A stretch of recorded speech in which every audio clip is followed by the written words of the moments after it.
próximo painel trará o tema Bank as a Service, Origem, Evolução e Futuro. Eu convido ao palco Luiz Solha, diretor de produtos da Cellcoin. Uma salva de palmas. Tiago Amaral, sócio do BTLOL. Ticiana Morim, CEO da Arim. E para moderar essa conversa, eu chamo ao palco Carlos Oliveira, diretor executivo da AB Fintechs. Sejam todos, mais uma vez, muito bem-vindos. Carlos, agora é com você. Bom painel a todos. Obrigado. Bom, nós temos aqui um desafio, né, de falar em bem pouco tempo de um tema que está colaborando muito para transformar o mercado financeiro, colaborando com as demais indústrias e em processo de transformação, né, em processo de constante crescimento, né. Como todo mundo sabe, né, o Bank as a Service é uma infraestrutura, é um serviço, né, que constrói uma infraestrutura para prover o mercado e ajudar para que ele cresça rapidamente sem que os players precisem fazer investimentos, né, seja novos entrantes que querem rapidamente estabelecer no mercado ou mesmo grandes players de outras indústrias que querem se conectar e expandir para os seus clientes oferta de serviço sem fazer investimento, ou seja, acelerando o mercado. E é algo extremamente amplo, cada vez mais amplo, e isso surge um desafio bastante interessante, inclusive de conhecer o contorno, as limitações, as modalidades que existem hoje, que caminha para, de alguma maneira, ser regulado. Então, esse é um pouco do desafio aqui do painel. Mas, primeiro, queria deixar aqui para os players aqui se apresentarem. A gente tem representantes desse mercado, tem um relevante escritório jurídico que vai poder dar essa visão, acho que com bastante propriedade, para nós entendermos o que é esse mercado, como ele se constitui ou as várias formas com que ele se apresenta. Então, passar aqui para a Ticiana se apresentar, explicar um pouquinho como é que é a proposta de valor da Arim, como é que ela se configura dentro do Bank as a Service. Bom dia, eu sou a Tici, sou CEO e founder da Arim. A gente é uma boutique de tecnologia regulada. Significa que a gente consegue construir, né, software regulado e operar software regulado, né? Então, a gente consegue ter ali uma business unit de builder e uma business unit de SaaS, em que a gente pode ter construído ou não, né? Pode ser de prateleira ou totalmente customizado, porque a gente entende que operações B2B elas requerem muita customização, né? Então, ao contrário do que a maioria das empresas do mercado, elas vão mais na eficiência, né, das APIs de prateleira, a Arim é mais na contramão disso, né, nas APIs customizadas. Então, a gente atende clientes, né, relevantes como Porto Seguro, o Grupo Boticário, Alelo, né, que, com certeza, viram valor nisso, veem valor nisso e operam, né, no que a gente chama aqui, no que a gente vai conversar muito, de Banking as a Service, né. A gente é uma TechFin do Grupo Bradesco e a gente foi fundado lá em Salvador, Bahia, né, meu sotaque, né, não engana, faço sempre questão de falar logo, eu sei que eu tenho um sotaque forte, mas estou aqui para discutir esse mercado, que é um mercado que eu me apaixonei, que me fez entrar no mercado financeiro. Ao contrário dos meus colegas aqui, eu não vim do mercado financeiro, né, e fundei a Arim realmente ali por me apaixonar pela dor, pelo problema de construir software dentro de uma regulação que é muito desafiador, né? E aí eu já passo aqui para a regulação, né, para o nosso colega. Então, o caso da Arim já mostra bem como o mercado vai amadurecendo, que um grande banco viu que é algo relevante, que ele poderia ajudar em propiciar o crescimento dele, inclusive servindo a concorrentes, potencialmente concorrentes dele, né? Mas entendendo que a oportunidade é muito mais ampla, né? Eu vou passar direto para o Luiz, que também é um outro player, que aí tem uma trajetória diferente, né? Nasceu de fato e continua, né, como uma fintech cada vez se estruturando de uma maneira mais ampla. Quer explicar um pouquinho, se apresentar, Luiz? Claro, bacana. Muito prazer, meu nome é Luiz Solha, eu estou diretor de produtos na Cellcoin.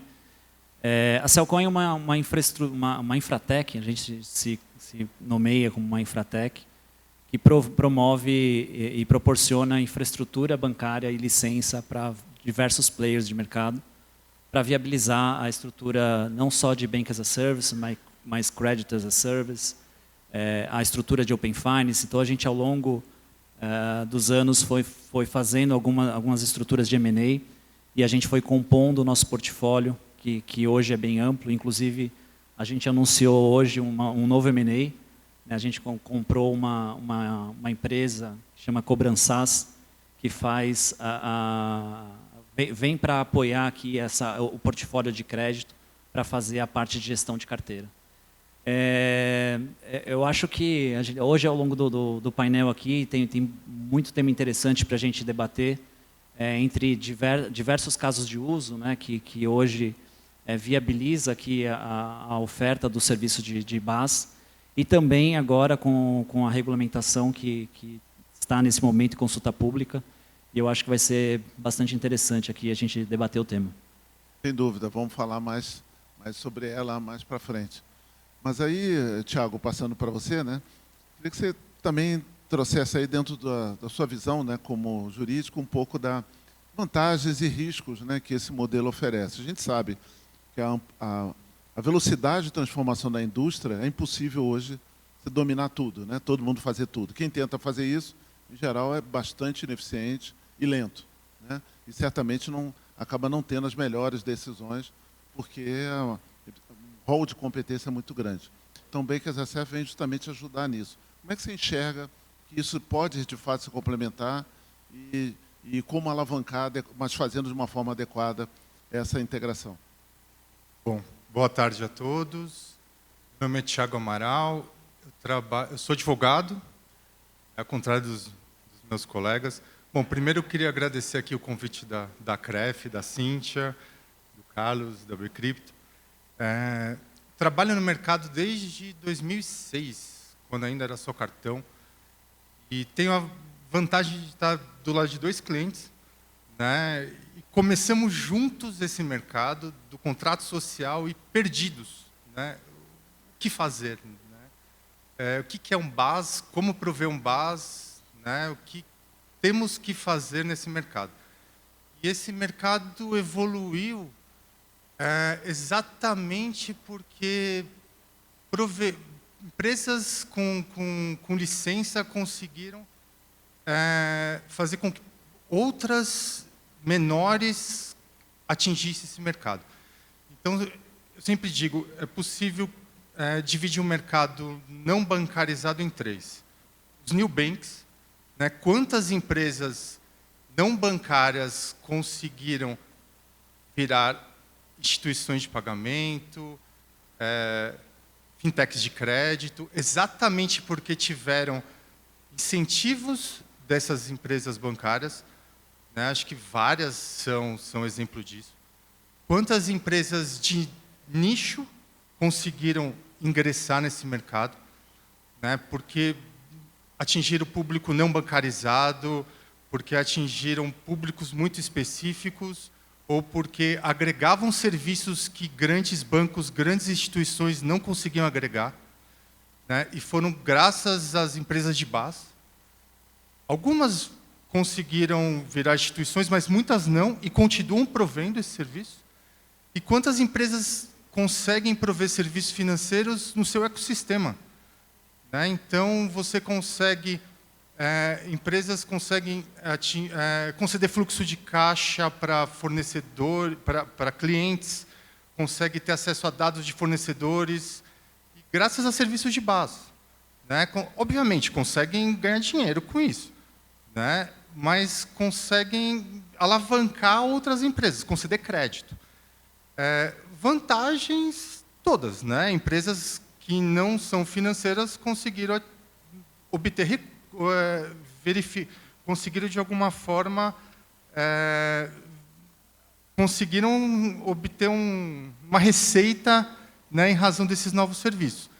Agora, os riscos são muitos, né, porque você não sabe muitas vezes onde navegar, né? Quando você navega num limbo regulatório, eu acho que é o que a gente vai tratar bastante aqui em razão da consulta pública, você muitas vezes tem um regulador em cima que, principalmente as instituições autorizadas, não sabem aonde que elas têm risco, né? Elas sendo fiscalizadas não sabe até onde elas vão permitir a inovação tecnológica por essas empresas não fiscalizadas e até onde elas têm que exigir garantias, têm que exigir maior tecnologia, maior investimento e, ao mesmo tempo, não engessar o negócio, né? Até que tempo elas conseguem não minar a inovação.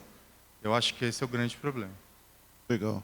Bom, é inegável aqui, né, e o crescimento e o sucesso, né, o quanto o BAS, de fato, vem gerando benefícios para o mercado. Por isso que nós estamos aqui, né? Não estaríamos discutindo esse assunto. Hoje tem dezenas de empresas, e temos aqui 2 empresas bastante relevantes nesse mercado, justamente que vem propiciando, então, esse suporte. Agora, todo crescimento acaba tendo contrapartida, acaba gerando preocupações, né? E eu acho que a consulta pública, então, vem, de certa forma, em resposta a isso, né? Então, tivemos, semana passada, né, o início da semana passada, o final da semana retrasada, a publicação de uma consulta que traz um desafio para o mercado, né? O BAS, como cresceu como consequência da flexibilização da regulação e tal, ele em si não tem nenhuma previsão na regulamentação sobre esse serviço, o que pode gerar esses riscos que o Thiago está mencionando, limites, etc. Bom, aí vem a consulta pública, é oportunidade para o mercado se manifestar, mas tem ali um pouco já a visão, a introdução da visão do regulador.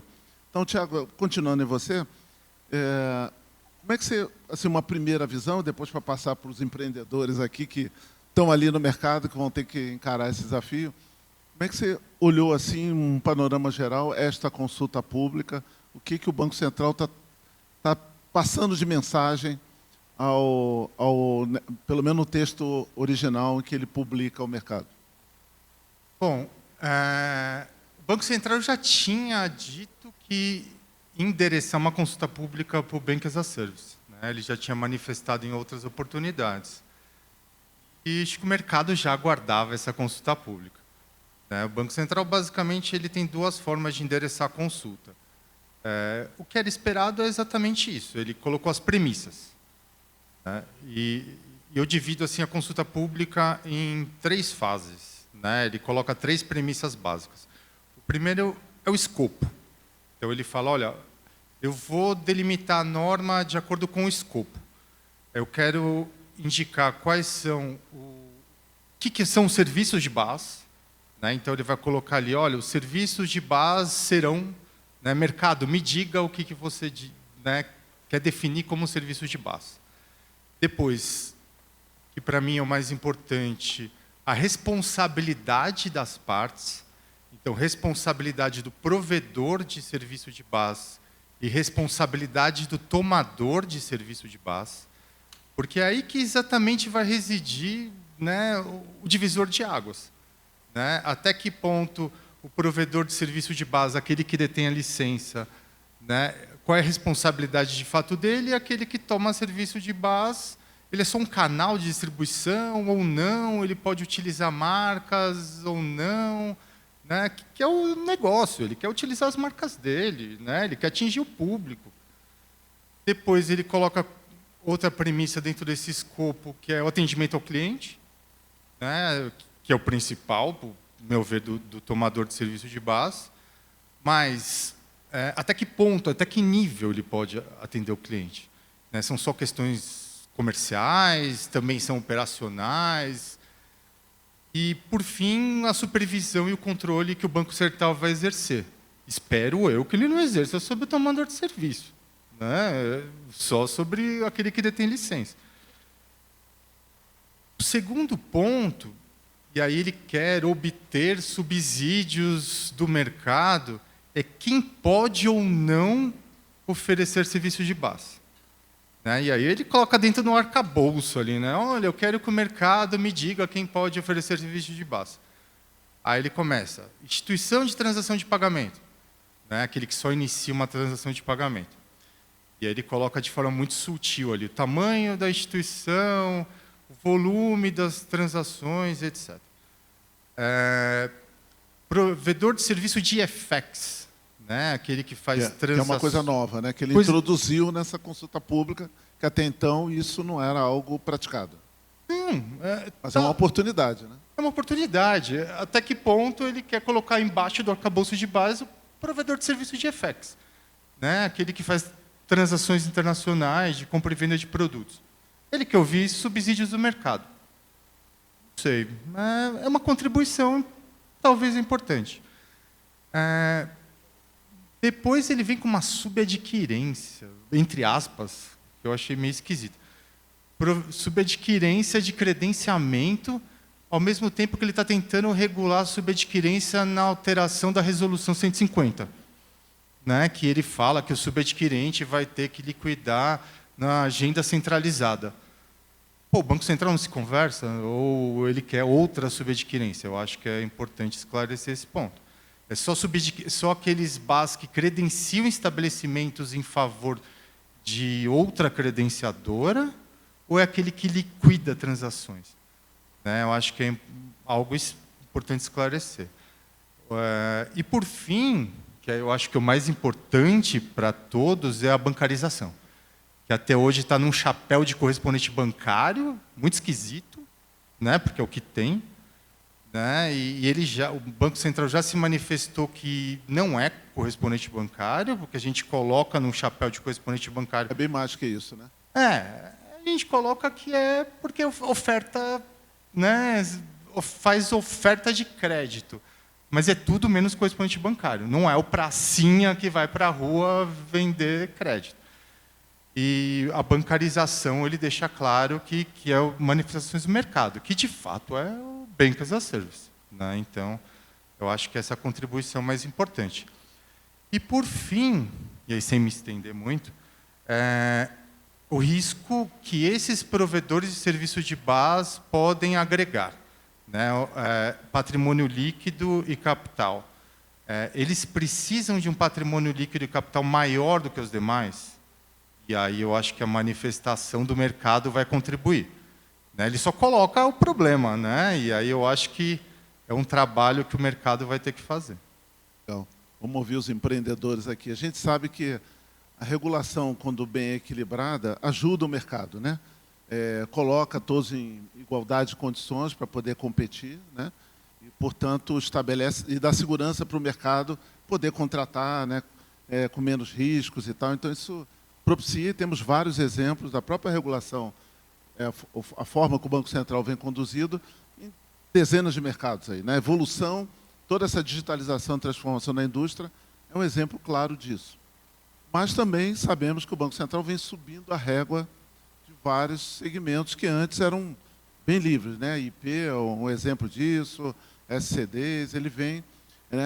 Agora os próprios provedores, né? Os ITPs, ele vem subindo a régua, exigindo mais patrimônio, obrigando a ser regulado para poder entrar no PIX, e tem vários exemplos. Na medida que o ecossistema se amplia, ele sobe. Essa subida de barra pode causar alguns estragos, né? Pode tirar alguns do mercado. Então, eu queria ouvir os empreendedores sobre esses pontos, sobre o que ele está exigindo de contrapartida, exigibilidade para poder operar e condições de mercado. Ticiane, qual é a sua visão? Está tranquila? É oportunidade ou é risco? Minhas olheiras não mentem. Brincadeira. Eu acho que a gente tem o privilégio, estava falando ali com vocês mais cedo, a gente tem o privilégio de ter um regulador extremamente atuante e preocupado com o mercado. Né? Então, esse ponto é um ponto que a gente nunca pode deixar de falar sobre o Banco Central quando a gente vai falar de qualquer regulação. Primeiro que é uma consulta pública. Né? Então, literalmente está ouvindo o usuário, né? Que é uma coisa que a gente tanto exige dentro das nossas empresas, acontece numa instituição pública. Né? Porém, é natural que quando a gente vai fazer a consulta pública, a gente coloque a régua em algum lugar, a gente ancore em algum lugar. E ele ancorou lá em cima. Né? Restariam, acho que, poucos players aptos a continuar exercendo o Banking as a Service se a gente fosse passar a regulação agora ipsis literis como está. Né? Mas o que me chama a atenção é a preocupação que ele sempre tem, e que é também muito clara nessa consulta, com o usuário final. Né? Ele tenta prever até ali no artigo 8º, relacionado a, e se esse contrato acabar, né? O que vai ser feito com o usuário final? Então, vamos supor que eu tenho aqui o José Banks, né? E o José Banks, ele é dono de uma marca de cachorro-quentes e ele tem um público maravilhoso. Esse público maravilhoso dele, ele percebeu que ele poderia ganhar uma nova linha de receita. Não seria possível do jeito que a consulta está, né? Mas o José Banks, ele quer ampliar a linha de receita, ele quer entregar mais valor para o cliente dele. A partir desse momento, ele contrata uma empresa, como a Ari, como a Cellcoin, como tantas outras, e existe um termo de uso dessa conta, tá? Que seria aberta no José Banks, e essa conta ela teria, no mínimo, essas 3 partes, que seria o usuário, o José Banks e a Ari, a Cellcoin ou qualquer outra, né? Então, você vê a preocupação do Banco Central com o usuário quando ele traz insumos para o que deve ter nesse contrato e como esse contrato vai regular também a relação do usuário final com a marca e com a instituição prestadora do serviço, né, a instituição de pagamento. Então, quando a gente vai olhar no detalhe os aspectos, a gente fica surpreso com certificações, né, com uma série de pontos que são mais comuns em cartão, está quase mais próximo de um PCI, né? Ao mesmo tempo, a gente vê a regulação muito próxima do que é a regulação de indiretos e diretos, é bem parecida, né? E aí a gente entender enquanto mercado, nosso cliente, ele está mais próximo de um indireto, ou ele que quer, né, fazer parte de um arranjo, ou ele está mais próximo de uma empresa que quer business, né? Que quer simplesmente se associar a uma outra empresa para soltar mais o negócio, para o negócio ter mais... E aí eu acho que vale muito realmente ouvir o mercado, porque muitas vezes a percepção que se tem do Banking as a Service não é o que é na prática, né? Mas o que a gente também tem que impedir é que empresas que não são bancos se auto-intitulem bancos, empresas que não são bancos se auto-intitulem provedoras de serviços, que na prática aumentam o risco sistêmico de maneira absurda. Porque, no fim das contas, a gente tem que lembrar que o mercado financeiro, o sistema financeiro, ele é baseado na confiança, né? Então, eu digo que eu vou tirar debitar uma conta e o Carlos diz que vai creditar uma conta. E a gente está partindo do pressuposto que as instituições reguladas vão fazer aquilo que lhes cabem, né? Então, a partir do momento que você amplia muito essa seara, você está assumindo um risco sistêmico muito significativo, que trouxe, obviamente, uma consulta pública um pouco mais apertada, né? Para que a gente consiga chegar no denominador comum com o mercado, para que nem seja como a gente está fazendo, uma empresa que vende cachorro-quente se torna um banco. Qual é a razão disso acontecer, né? Porque a gente tem que lembrar que a gente está no Brasil, né? E o Brasil a gente não é para amadores, como a gente bem sabe. A gente fica super preocupado. Putz, será que ele está vendendo cachorro-quente mesmo? Tem alguma outra coisa? A gente tem que estar ligado nisso. De quem é a responsabilidade de estar ligado nisso? É minha responsabilidade, a responsabilidade do Banco Central, da Polícia Federal, das instituições. Quem deve ser o responsável por olhar que ele realmente está vendendo o cachorro-quente dele ali, né? E aí, quando você coloca serviços financeiros com isso, você amplia as fronteiras, né? Quando você coloca serviço financeiro e mistura, né, por exemplo, com princípios de blockchain, com princípios de criptoativos, você vai em fronteiras que ainda são pouco conhecidas, com solidez, né?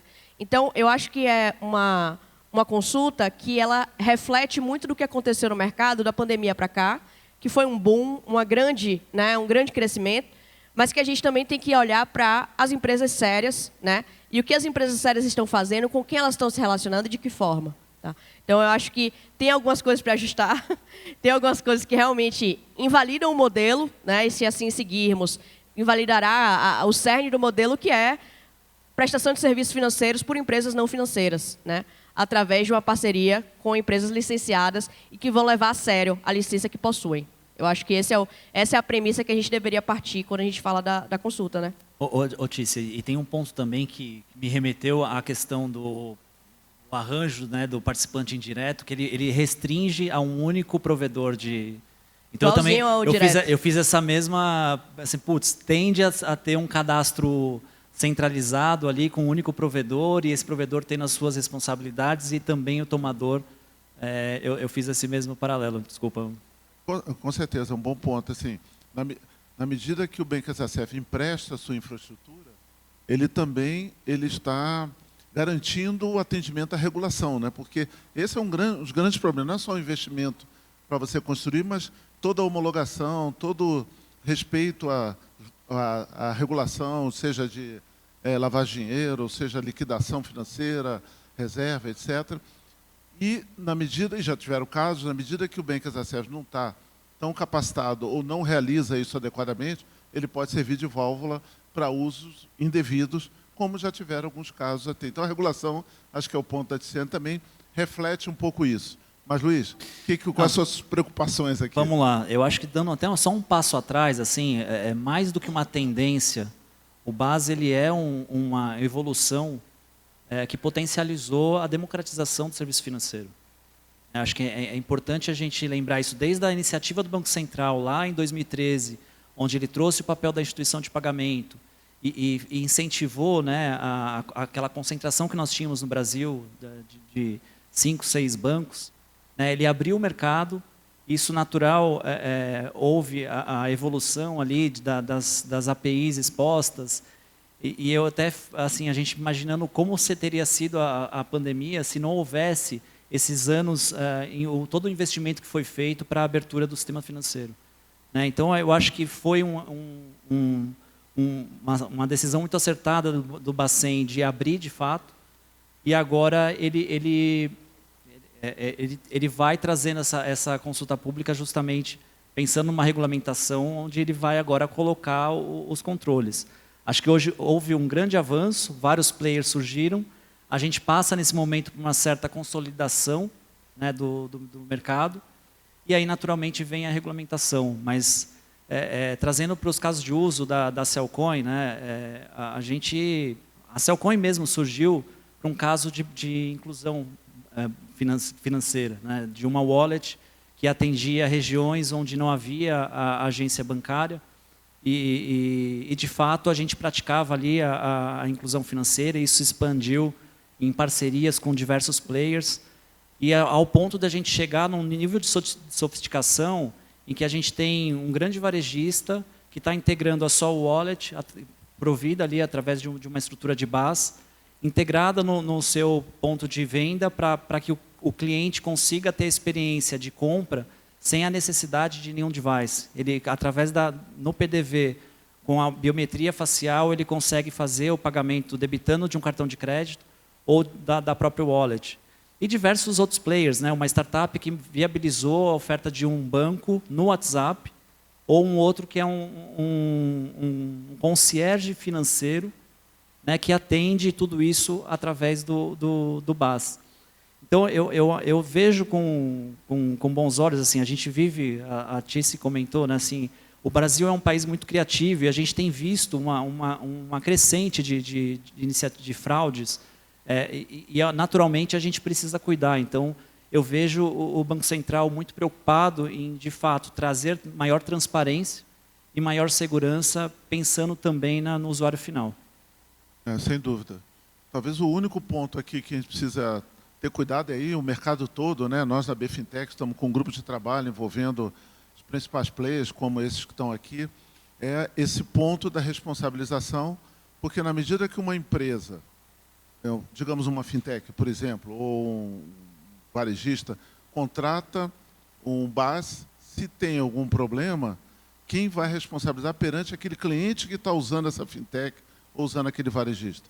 Porque se for o Bank as a Service, você fragilizou a relação desse cliente com o canal que ele está usando.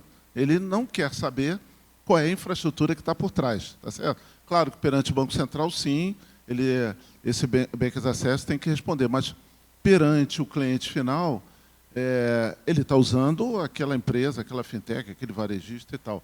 E ele não quer saber essa cadeia de fornecimento. Então, só não pode fugir dessa lógica, porque senão, de fato, você traz um nível de responsabilidade incompatível com a relação estabelecida. Mas tem muita coisa para discutir, tem muita oportunidade aí. Inclusive, questões assim, de nível de garantia esse tomador tem capacidade de aportar para também sustentar todo esse risco que envolve a operação. Né?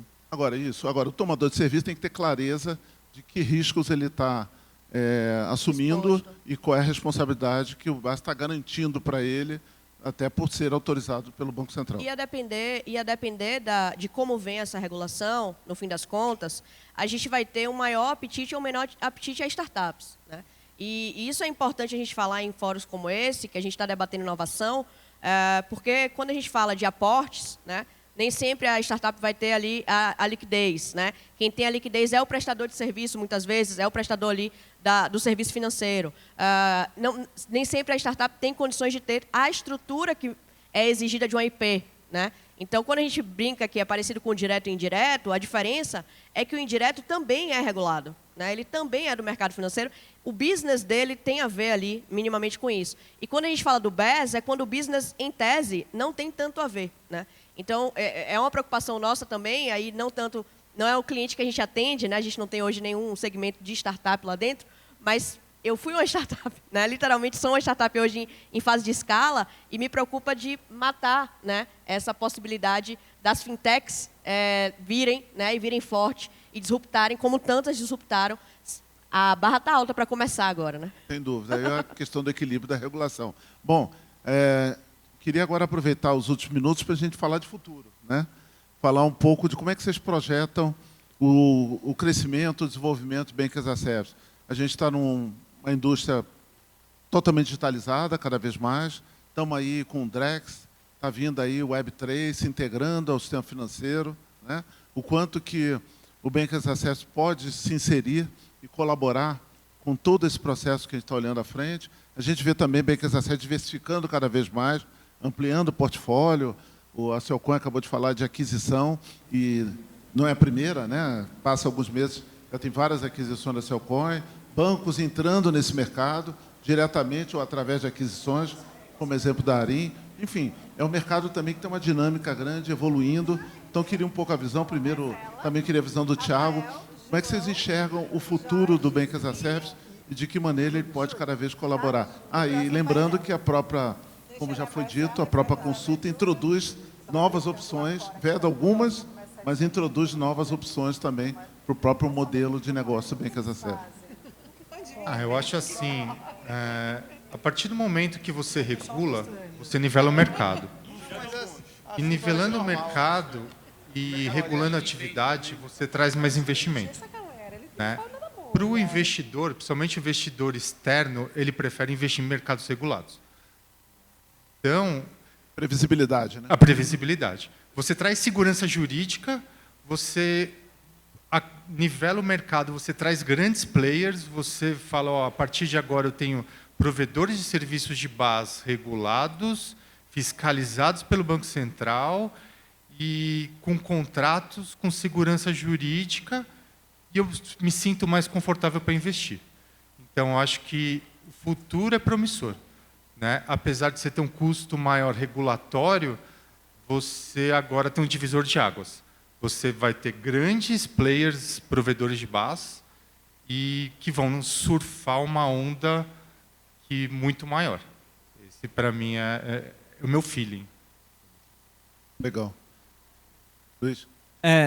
No final do ano passado, a Cellcoin realizou um estudo olhando o setor, olhando a América Latina e Estados Unidos, né? E o estudo ele traz que até 2031 ele tem um potencial de crescimento de 600%. Em 22 foi movimentado nessas regiões, olhando para a estrutura de base, foram mais de 12 bilhões de dólares e estima-se que chega em 2031 em torno de 87 bilhões. Então, naturalmente, é necessário, né, olhando aqui para o Brasil, um arcabouço que sustente todo esse crescimento.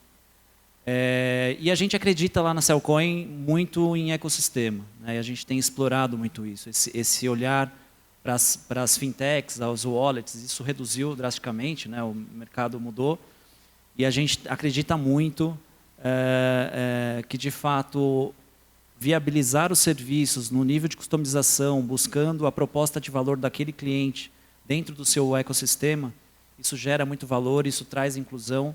E a gente cada vez mais vai apostar isso, olhando para as demais evoluções, seja em oferta de uma conta com cross-border, a própria regulamentação trazendo agora esse olhar das IFX.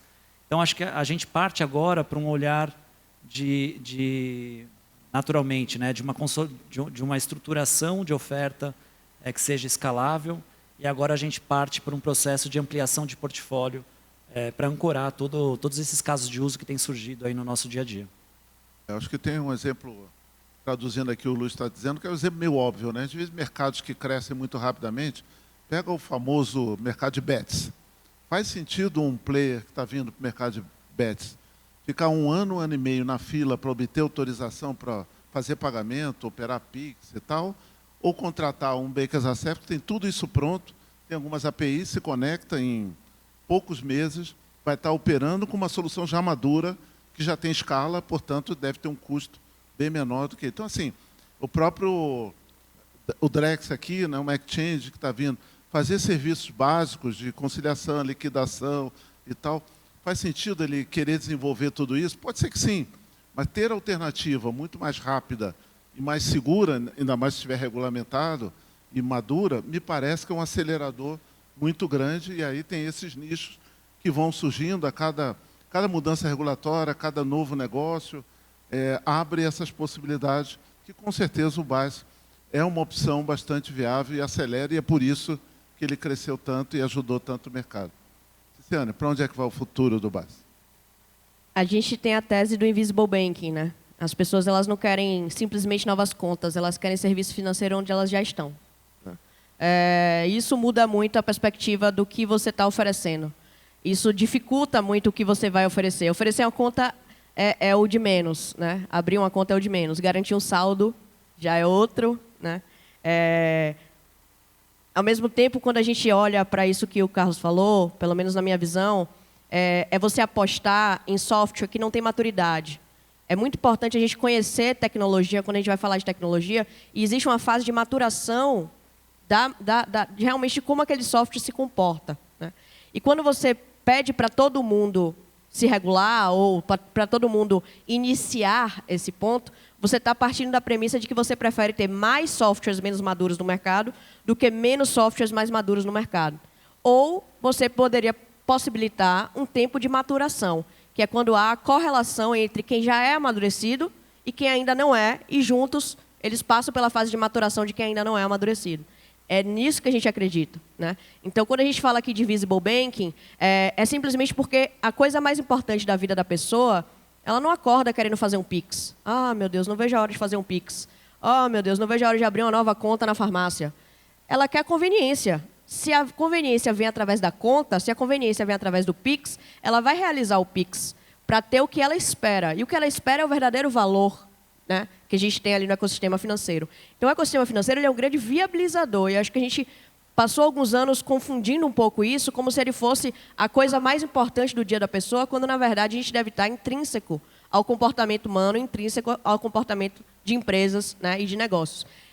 A gente vai muito mais na linha do Invisible Banking, a gente acredita muito, a gente é um B2B forte, né, e a gente acredita muito que estar presente é muito diferente de simplesmente prover. É você entender o comportamento daquela empresa, né? Então, no nosso caso, a gente atende Boticário. Nossa, na realidade das revendedoras do Boticário, ter a conta é o viabilizador para que elas consigam vender e comprar. E por que ela quer vender e comprar? Porque ela tem o sustento. Lá, no fim das contas, o que ela quer é o sustento. Ela não está interessada em saber se a conta dela tem o benefício A, B, C. Não nesse momento, né? Em outros momentos, talvez ela esteja preocupada com isso. Quando você começa a olhar para o ecossistema, né, isso fica muito mais claro, tá? Então, a gente acredita bastante que o mercado financeiro cada vez mais vai perceber que ele tem que fazer parte né, e não simplesmente ser a resolução de tudo. Legal, a gente está estourado no tempo aqui. Eu queria ver se tem alguma pergunta aqui para algum dos nossos panelistas, algum ponto que queiram aproveitar e explorar. Temos minutinhos aqui para responder perguntas. Uma coisa? Quem? Não? Foram suficientemente claros, esgotaram o tema. Bom, acho que vamos aguardar agora o regulador da criptomoeda, né? Vamos ver até que ponto ele vai autorizar que o BAS se expanda nessa área, né? Acho que só aproveitando aqui, acabaram de soltar a consulta pública das criptomoedas, o mercado vai ser regulado, vai ser necessária a autorização do Banco Central. A princípio, desculpa, não sei que a gente está estourado. A princípio, as intermediárias e corretoras vão ter que prover contas, né? mas, ao mesmo tempo, tem o projeto de lei que fala que o patrimônio vai ter que ser segregado. O projeto de lei sobrepõe a consulta pública, se for constituído em norma, e pode ser que tenha um caminho para o BAS aqui prover conta para as corretoras intermediárias, se o projeto de lei vingar. Né? Então, acho que tem um caminho para o BAS trilhar aqui também na ideia dos criptoativos. Sem dúvida. Acho que assim, tem muitas dúvidas, né, do que vai sair dessa consulta pública ainda. O mercado certamente vai se manifestar ativamente, vai exigir alguma homologação, qual é o capital para cada serviço, os limites. Tudo isso é uma discussão muito grande, mas eu acho que tem já estabelecido uma confiança muito grande no Banco Central, por ele estar permeável ao mercado, né, por ele estar não só fazendo a consulta, mas de fato ouvindo, né? Quem participou já de outros movimentos desses sabe que ele de fato considera pontos que de fato ajudam o mercado, ajudam a sociedade. Então a gente hoje tem uma credibilidade, que a gente sabe que vai surgir algo que de fato seja o que dá mais segurança para o mercado como um todo, ainda que venha uma outra decisão que possa impactar no curto prazo o mercado, mas que o modelo de base veio para ficar. Ele tem um potencial ainda muito grande para crescer, dado os benefícios que ele tem gerado, e isso vai evoluir, vai continuar crescendo, e por isso acho que é um tema que cada vez vai ganhar mais importância, e painéis como esse, para poder dar essa visão e ajudar o mercado a crescer. Eu queria agradecer o convite da AB Cripto, da CREF, e em nome também da AB Fintechs. Enfim, agradecer a todos terem participado aqui, ficado nesse painel, e aos painelistas aqui dessa enorme contribuição para esclarecer bem o tema. Obrigado, obrigado a todos.